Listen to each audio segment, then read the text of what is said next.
známa sviečková manifestácia v Bratislave a v ďalších našich mestách, ktoré boli potlačené policajnými zložkami, vyvolali solidaritu občanov celého Československa, ktorí sa postavili proti policajnému násiliu, politickému útlaku a neslobode.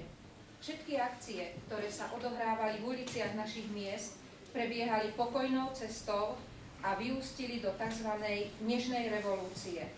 Umožnili nakoniec naplnenie slobodných demokratických volieb, nástup politickej a náboženskej slobody, demokracie a naplňania ľudských práv v našom štáte. Poslanci Národnej rady Slovenskej republiky v roku 2001 rozhodli, že 17. november bude našim štátnym sviatkom ako Deň boja za slobodu a demokraciu. Deň, ktorý priniesli mladí ľudia, študenti.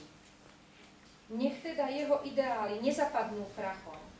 Nech už nikdy nemusíme stáť pred ťažkoodencami so slovami máme holé ruky, tak ako to robili študenti v roku 1989. Nech máme radšej ruky plné lásky, úcty voči sebe navzájom, ruky plné práce.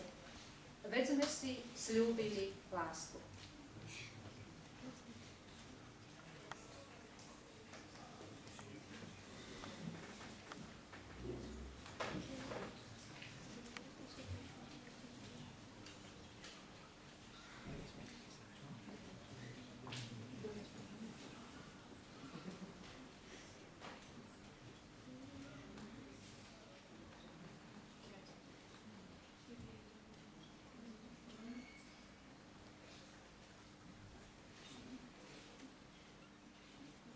V tom pamätnom 89.